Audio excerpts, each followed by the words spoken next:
Hello guys, ഇത് നമുക്ക് ഒരു നാടൻ താറാവ് കറി എങ്ങനെയാ ഉണ്ടാക്കുന്നതെന്ന് നോക്കിയാലോ. നല്ല അടിപൊളി ടേസ്റ്റോട് കൂടിയ ഒരു സൂപ്പർ താറാവ് കറി. അപ്പൊ വരൂ, നമുക്ക് എങ്ങനെ ഇത് ഉണ്ടാക്കുന്നതെന്ന് നോക്കാം. അതിന്റെ പ്രിപ്പറേഷനിലേക്ക് പോവാം കേട്ടോ. അതിന് വേണ്ടിയിട്ട് ഞാനൊരു ഫുൾ താറാവ് എടുത്തിട്ടുണ്ട്. ഇത് നമ്മുടെ കോസ്കോയിൽ നിന്ന് മേടിച്ച താറാവാണ്. ഇത് അതിന്റെ തൊലിയൊക്കെ കളഞ്ഞ് കട്ട് ചെയ്തെടുത്ത് കഴിഞ്ഞപ്പോൾ ക്ലീൻ ചെയ്തെടുത്ത് കഴിഞ്ഞിട്ട് ഇതൊരു 2.5 കിലോ താറാവുണ്ട്. ഇതിലേക്ക് ചേർക്കാൻ വേണ്ടിയിട്ട് ഞാനൊരു 4 സവോള അരിഞ്ഞു വെച്ചിട്ടുണ്ട്.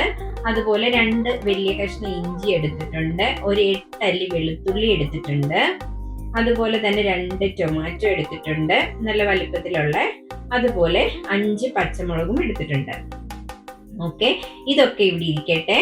ഇനി നമുക്ക് ബാക്കി പണികളിലേക്ക് പോകാം. ഓക്കെ, അപ്പോൾ ഒരു ഉരുളി അടുപ്പത്ത് വെച്ചിട്ടുണ്ട്. ഉരുളി ചൂടായി വന്നപ്പം അതിലേക്ക് 2 ടേബിൾ സ്പൂൺ വെളിച്ചെണ്ണ ഒഴിച്ചിട്ടുണ്ട്. വെളിച്ചെണ്ണ ചൂടായപ്പോൾ 1 ടീസ്പൂൺ കടുക് പൊട്ടിച്ചു. അതിൻ്റെ കൂടെ 2 വറ്റൽമുളകും കൂടി ഇട്ട് കൊടുത്തിട്ടുണ്ട്. കൂടെ കുറച്ച് കറിവേപ്പിലയും. അത് മൂത്ത് വന്നപ്പോൾ അതിലേക്ക് നമ്മുടെ അരിഞ്ഞു വെച്ച സവോള ചേർക്കുവാണ്. ഇനി സവോള ഒന്ന് ട്രാൻസ്പെറൻ്റ് ആയിട്ട് വരണം.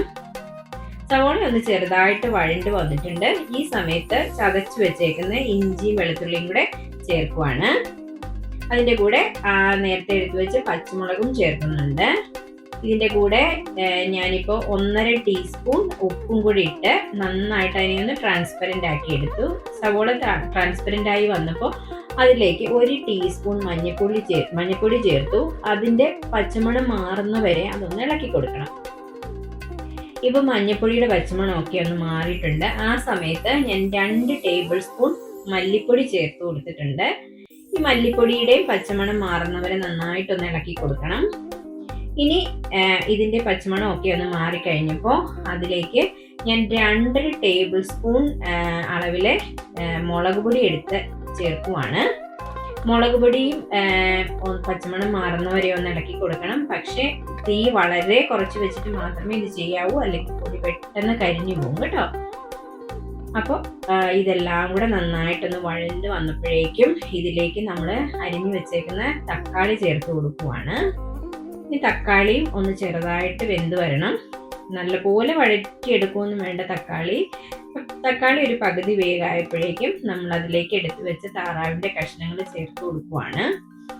ഇനി ഇതെല്ലാം കൂടി ഈ മിക്സ് എല്ലാം കൂടെ നന്നായിട്ടൊന്ന് മിക്സ് ചെയ്ത് ഈ ഗ്രേവിയും ഇറച്ചിയും കൂടെ നന്നായിട്ട് മിക്സ് ചെയ്തെടുക്കണം. എന്നിട്ട് ഇത് വേകാൻ ആവശ്യത്തിനുള്ള വെള്ളവും 1 ടേബിൾ സ്പൂൺ കുരുമുളക് പൊടിയും കൂടെ ചേർത്ത് വീണ്ടും ഇതൊന്ന് നല്ല പോലെ ഒന്ന് മിക്സ് ചെയ്തെടുക്കണം. മിക്സ് ചെയ്തിട്ട് നമ്മൾ ഇതിനെ അടച്ചു വെച്ച് വേവിക്കാൻ പോവാണ്.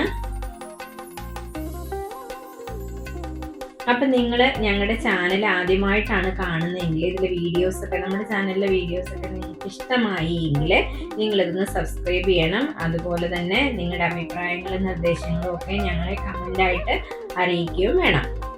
ഇനിയിപ്പം ഞാൻ ഇടയ്ക്കൊന്ന് തുറന്ന് നോക്കിയിട്ടുണ്ട്. തുറന്ന് നോക്കി അതിൻ്റെ കഷ്ണങ്ങളെല്ലാം ഒന്നുകൂടെ ഒന്ന് ഇളക്കി വെക്കുവാണ്. എന്നാലല്ലേ വേവ് എല്ലായിടവും ഒന്ന് ശരിയാവുള്ളൂ. അതുപോലെ തന്നെ കഷ്ണങ്ങൾ അടിയിൽ പിടിക്കാതിരിക്കുകയും വേണം. അപ്പോൾ ഇടയ്ക്കിടയ്ക്ക് നിങ്ങൾ എടുത്ത് തുറന്ന് ഇളക്കി വെച്ച് കൊടുക്കണം. വെച്ച് വേണം വേവിക്കാൻ. ഇതിപ്പോൾ ഞാനൊരു 20-25 മിനിറ്റ്സോളം വേവിച്ച താറാവാണ്. അപ്പോൾ ഇതിൻ്റെ ഗ്രേവിയൊക്കെ കുറുകി വന്നു. കഷ്ണങ്ങളെല്ലാം വെന്തിട്ടുണ്ട്.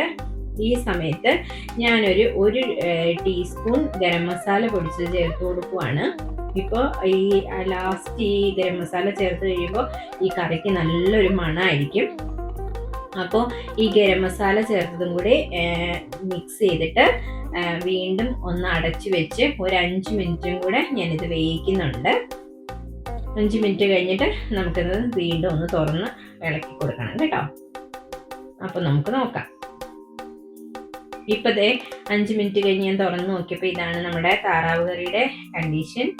ഗ്രേവിയൊക്കെ നല്ല കുറുകി വന്നിട്ടുണ്ട്. കഷ്ണങ്ങളെല്ലാം നന്നായിട്ട് വെന്ത നല്ലൊരു മണവും നല്ല കറിയാണ്. അപ്പോൾ ഈ സമയത്ത് ഞാനിനി ഫ്ലെയിം ഓഫ് ചെയ്ത് കൊടുക്കുവാണ്.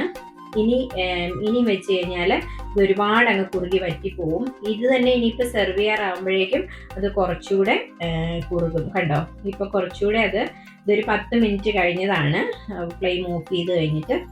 അപ്പൊ എനിക്ക് ഏറ്റവും ഇഷ്ടമുള്ള ഇറച്ചി താറാവിറച്ചിയാണ് കേട്ടോ. നിങ്ങൾക്ക് ഏതാ ഇഷ്ടമുള്ളതെന്നൊന്ന് കമന്റ് ചെയ്തേക്കണേ. അപ്പൊ ഇതാണ് നമ്മുടെ താറാവ് കറി. അപ്പൊ എല്ലാവരും ഒന്ന് ട്രൈ ചെയ്ത് നോക്കിയിട്ട് നിങ്ങളുടെ ഫീഡ്ബാക്സും അഭിപ്രായങ്ങളും ഒക്കെ ഞങ്ങളെ ഒന്ന് അറിയിക്കണം. അപ്പൊ once again thank you for watching. By.